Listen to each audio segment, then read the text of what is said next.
you doing? This is Adam Post, publisher of more than 1,000 comic books and marketing expert, covering Taylor Swift and her great accomplishment of not needing to rely on diversity, equity, or inclusion to create success. The concert film for her Eras Tour is now on track to do as much as $150 million opening, all without the help of a movie studio.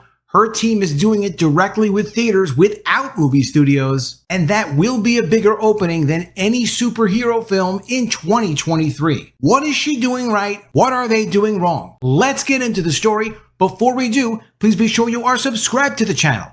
Click the bell for notifications. Give me a thumbs up. I really appreciate you guys. Coming from comicbookmovie.com, Taylor Swift, the Eras Tour will likely beat every 2023 superhero movie with a huge $150 million plus opening the first weekend. A superhero movie hasn't finished the year as the highest grossing release since 2021's Spider-Man No Way Home.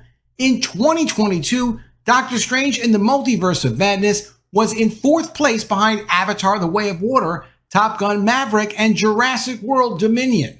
When you get to the point where it's Jurassic World: Dominion, now you know things have dropped off. Jurassic World is a big franchise and everything, but that wasn't a good movie. There's no excuse that superheroes should fall so far. 2023, meanwhile, currently has Guardians of the Galaxy Volume 3 in that same position, with Barbie at the top, and then the Super Mario Brothers movie and Oppenheimer not too far behind. The superhero genre is starting to get in trouble. It's not destroyed yet, but it's becoming clear when there's an exciting enough alternative, people will pay to see more than just superheroes on the big screen. It was recently revealed that Taylor Swift, the Eras Tour, is coming to theaters across the US and Canada on October 13th. The brilliant thing about this concert film is she's generated so much momentum with her concert. Many of the same people who went to go see the concert are going to go see the movie, and the millions more people that didn't have the opportunity to go see the concert are definitely going to go see this movie. The concert film has already broken records previously held by Avengers Endgame and Spider-Man No Way Home, but it's now on course to potentially break even more. According to The Hollywood Reporter, the movie is eyeing a $100 million opening weekend, with many pundits already convinced it will smash beyond that and reach upwards of $150 million. Aside from having a massive following, which Taylor Swift definitely does, a movie like this, with a recreation of a concert experience, is the kind of thing that people will see more than once if they can, and not just over the course of a couple of months, sometimes over the course of a weekend. The opening weekend for this thing is going to be sold out all over the place, and nobody had to do her any favors to do it. She negotiated a great deal directly with theaters, and we'll get into that in a second. To put that in context for you, these are the opening weekends of 2023 superhero movies. Ant-Man and the Wasp: Quantumania, $104 million. Shazam! Fury of the Gods, $30.5 million. Guardians of the Galaxy 3, $118.4 million. Spider-Man Across the Spider-Verse, $120.5 million. The Flash, $55.7 million. Blue Beetle, a completely horrendous $25.4 million. It's unclear why an international release hasn't been planned, because as things stand, Taylor Swift, the Eras Tour has the potential to be the year's highest grossing movie. For now, though, it may at least end up with the 2023's biggest domestic opening weekend, potentially topping the likes of Barbie at $155 million and the Super Mario Brothers movie at $146 million. Cinemark Chief Marketing and Content Officer Wanda Gearhart said in a statement, "The record-breaking advanced sales happening at our theaters across the United States for Taylor Swift, the Eras Tour showcase the incomparable joy that comes from taking in unbelievable content in an immersive environment together with friends, family, and fellow fans. This is about going to be the end of the story of, oh, it was a pandemic, people aren't going to movie theaters anymore. That excuse from the studios is just not going to work." Quote, "Her tour's sensational attraction, which is now continuing across exhibition, drove frenzied traffic to our website and our app the moment tickets went on sale, and we're ready for Swifties to be enchanted by this concert film in the unprecedented number of auditoriums we have booked to meet demand for the shared musical experience." With Taylor Swift rumored to make an appearance in Deadpool 3, this fall looks set to be a good time for the singer and occasional actress to showcase what a force she is to be reckoned with, even at the box office. And there is no movie studio involved with this concert film. She's got it distributed to theaters directly herself. Coming from Insider, Taylor Swift's Eras Tour movie made it into theaters by sidestepping Hollywood studios. In an unprecedented move for modern-day Hollywood, a theater chain is releasing a movie on its own. On Thursday, AMC Theaters announced that a movie version of Taylor Swift's Eras Tour will be showing in its theaters beginning October 13th. But unlike practically all releases that play at its multiplexes, AMC is also the concert film's distributor. This unique deal was made between Swift's family and the theater chain's CEO, Adam Aaron, according to Puck. That's Puck News. Swift's family presented the idea to Aaron after they were disappointed by discussions they were having with several studios about releasing the 2-hour and 45-minute documentary. The Swifts decided to cut out the middleman and went straight to AMC, the biggest movie chain in the world. Maybe she'll buy AMC Theaters next. With AMC Theaters in financial trouble, the company still owes more than $4 billion after taking on significant debt during the pandemic and facing an uncertain fall movie season with the ongoing dual actors and screenwriting strikes. Aaron jumped at the chance to showcase the record-breaking tour. As many Swifties have already noticed, the ticketing for Taylor Swift's The Eras Tour is unconventional. Regardless of location and showtime, there is a single fixed price for adults, $19.89 to replicate Swift's birth year and fifth album, $19.89, and another for children and seniors at $13.13, which is Swift's favorite number twice. However, it costs more to see the movie in IMAX. Can you imagine how much money she's going to make with this movie in IMAX theaters? The box office numbers are likely to be massive. AMC announced Friday that the concert movie has become the highest advanced sales revenue day in the company's 103-year history, beating Spider-Man No Way Home.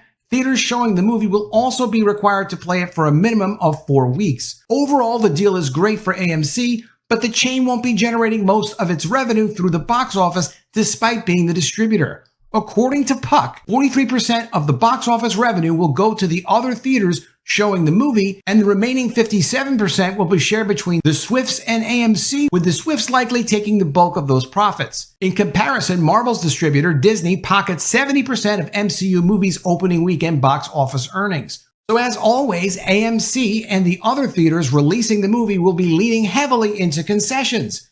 AMC is already promoting collectible popcorn tubs for $14.99 and cups for $11.99. A source at one studio that was interested in releasing the concert movie told Business Insider that an internal review of the Eras Tour done by its marketing team revealed that concertgoers spend an average of $300 at a single concert. Considering the spending power of Swift's fans, AMC can expect to sell a lot of these commemorative popcorn buckets. In July, the Common Sense Institute estimated that in total, Taylor Swift's U.S. tour could generate $4.6 billion in total consumer spending, larger than the GDP of 35 countries. When those are the kinds of numbers we're dealing with, there are obviously going to be some folks who are angry they aren't getting a piece of it.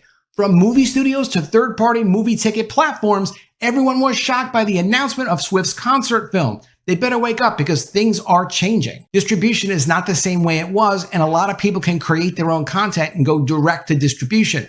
Not everybody is Taylor Swift, but you can do it on a smaller scale, and it works now. You don't have to deal with the same gatekeepers we used to have to deal with. Typically, all distributors are in the loop on each other's releases, so marketing and screenings can be worked out months in advance. But when it came to Taylor Swift's The Eras Tour, Insider has learned that all the studios were not given a heads up. Universal was burnt the most. Its Blumhouse release, The Exorcist Believer, had to be moved up a week. It originally had the same October 13th release date as Swift's movie, and millions had already been spent marketing it as such. One studio told Insider the whole thing is a little scary because the movie by AMC and likely success of the Eras documentary release could lead to the chain becoming a mercenary in the distribution space. Why wouldn't they? This also leads to the big question swirling around the movie industry at the moment: how is all this legal? Until recently, the Paramount consent decrees regulated how movies were released.